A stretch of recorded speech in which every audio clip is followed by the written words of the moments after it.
চন্দ্রমন্ত্রী। আকাশ নদী চলছে কেমন দেখতে পাঠান শান্তি।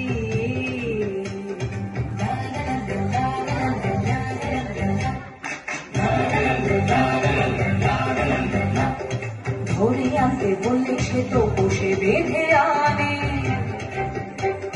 কাজে যাহার হলো বলছি গানে গানে। সে এক ভারী আজব দেশ, রাজা মন্ত্রী আছেন দেশ। সে এক ভারী আজব দেশ, রাজা মন্ত্রী আছেন দেশ। আহা বেশ বেশ বেশ, আহা বেশ বেশ বেশ, আহা বেশ বেশ বেশ। রাজা ও মন্ত্রী প্রাসাদের বাগানের মধ্যে হেঁটে যাচ্ছে। ওরে বাবারে, কি এটা পায়ে ফুটলো? কি হয়েছে মহারাজ, কি হয়েছে? দেখি দেখি কি ফুটেছে। মহারাজ, গোলাপ কাঁটা ফুটেছে, রক্ত বেরিয়ে গেছে। ইস, গোলাপের কাঁটা এখানে কি করে এলো? কেউ বাগান পরিষ্কার করেনি?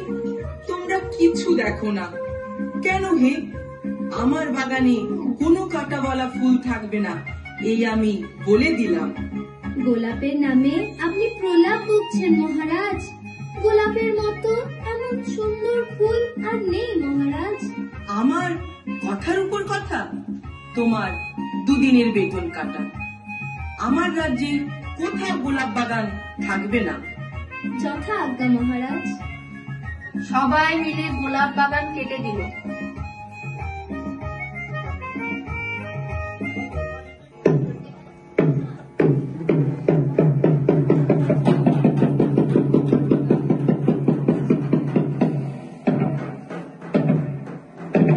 সাবধান সাবধান, হুঁশিয়ার!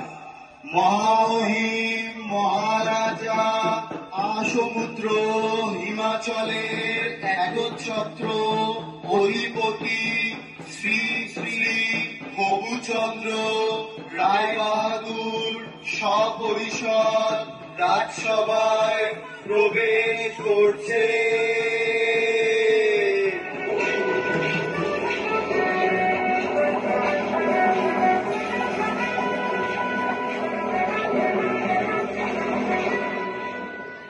আপনারা আসন গ্রহণ করুন।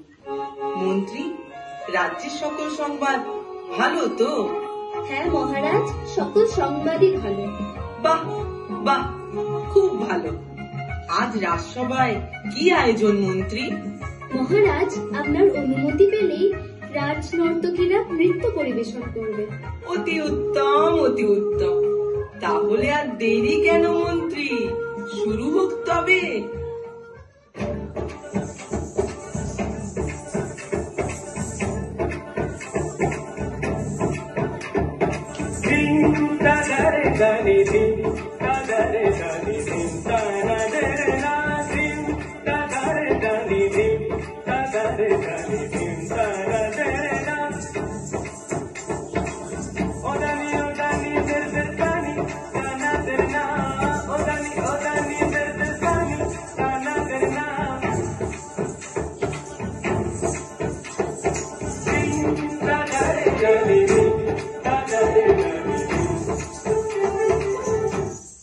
আর গোলাপও নেই, কাঁটাও নেই।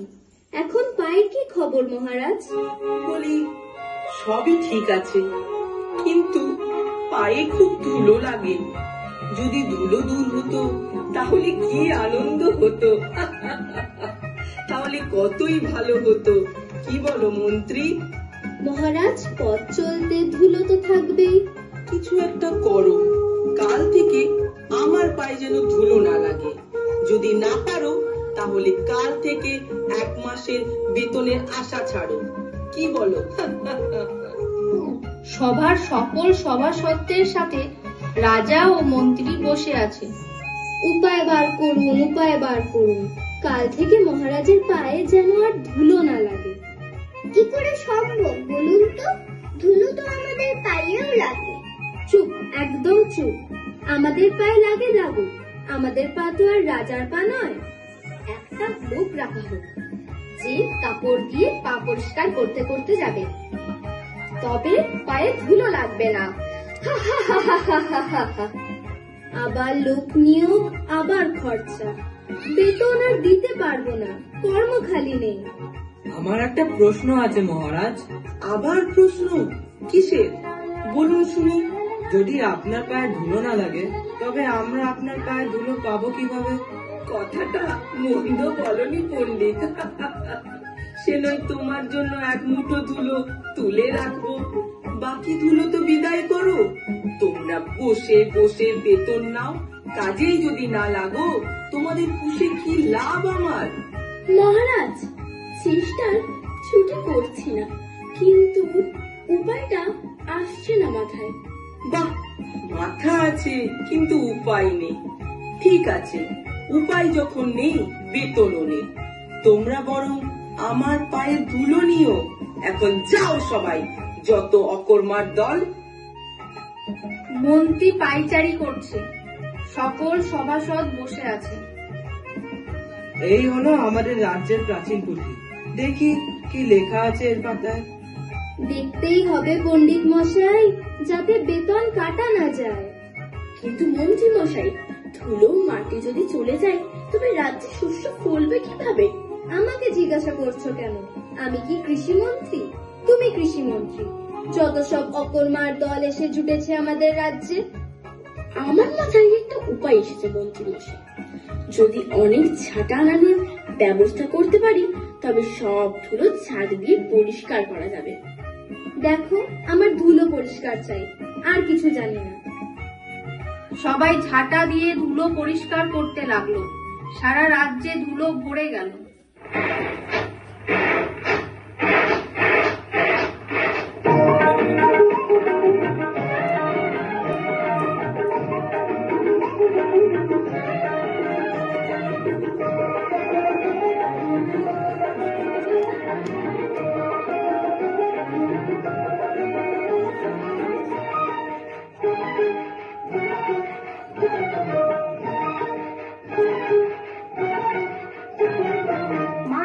मार झाड़ू मेरे झेकिए भी देखो, मार झाड़ू मेरे झेकिए भी देखो, कसमत নোংরা সবে ঠ্যাংরা মেরে ঘর থেকে দূর কর। বন্ধ করো এসব, তোমাদের দ্বারা কিচ্ছু হবে না। তোমাদের সকলের এই মাসের বেতন কাটা। তাহলে জল দিয়ে সব ধুলো ধুয়ে ফেলা হোক, তাহলে আর ধুলো থাকবে না। আর যে পারা যাচ্ছে না, যা ভালো হয় তাই করতে বলুন। সবাইকে জল ঢালতে আদেশ দেওয়া হোক।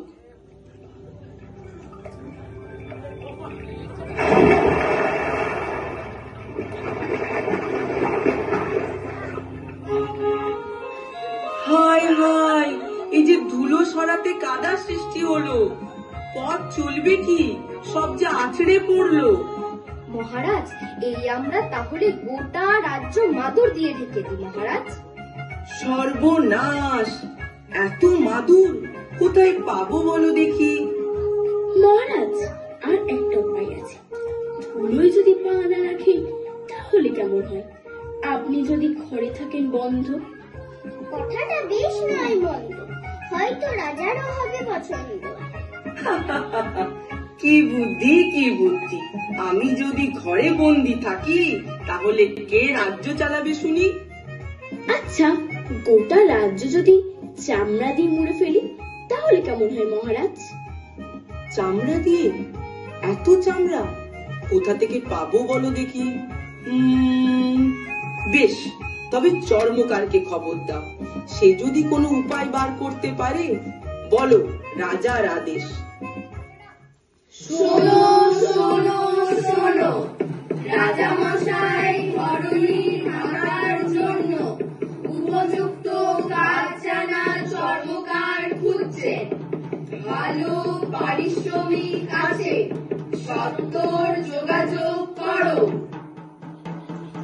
কিন্তু মহারাজ, একজন সামান্য চর্মকারকে দিয়ে এই মহা সমস্যার সমাধান হবে? মহাপণ্ডিতেরা যখন হিমশিম খাচ্ছে, সেখানে একজন চর্মকার কি পারবে উপায় বার করতে? থামুন আপনারা, এতদিন ধরে শুধু গাধা পুষেছি, কিছু তো উপায় মগজ থেকে বেরোলোই না। এখন চর্মকার এসে যদি কোনো উপায় বার করতে পারে তাতে মন্দ কি? শীঘ্রই তাকে রাজসভায় নিয়ে আসার ব্যবস্থা করা হোক। বলুন মহারাজ, কি জন্য আমারে তলব করেছেন? আমি কি কিছু অন্যায় করেছি? না না, সেসব কোনো ব্যাপার নয়। ধুলো দূর করার জন্য তো অনেক ব্যবস্থা নেওয়া হলো। অবশেষে মন্ত্রী মশাই পরামর্শ দিলেন গোটা রাজ্য চামড়া দিয়ে ঢেকে ফেলার জন্য। তোমার কি মনে হয়? মহারাজ, আমার কাছে আছে এক টুকরো চামড়া। তাতে কি করব আমরা? এক টুকরো চামড়া দিয়ে ঢাকা যাবে রাজ্য? না না মহারাজ, অত সহজ উপায়ের জন্য অত কিছু করণের দরকারই নেই মহারাজ। বটে, তবে শুনি সে কি উপায়? আপনি যদি আপনার শরৎ দুইখানি চামড়া দিয়ে ঢাইকা ফেলেন, তাহলে তো আর রাজ্য ঢাকার দরকারই পড়ে না মহারাজ। এত কি হবে সোজা? তোমায় শুলে চড়ানো হবে। থামুন থামুন থামুন সকলে। শোনো, তুমি নির্ভয় তোমার কাজ শুরু করো। চর্মকার তার কাজ শুরু করলো।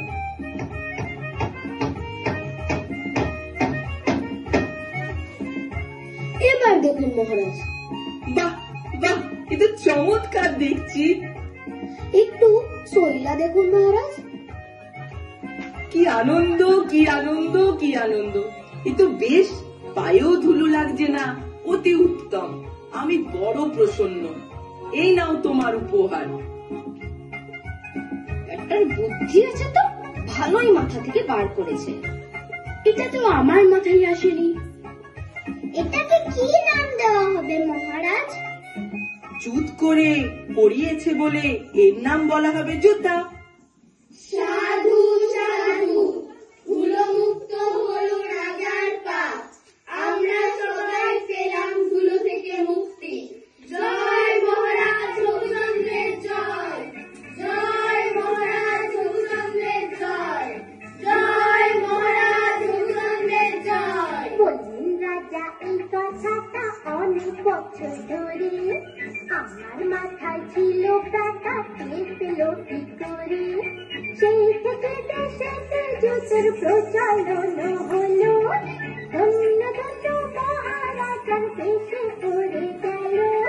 ধন্য ধন্য রাজা, ধন্য মহারাজা, সবাই ধন্য ধন্য বলো, আর আমার কথা শুনালো।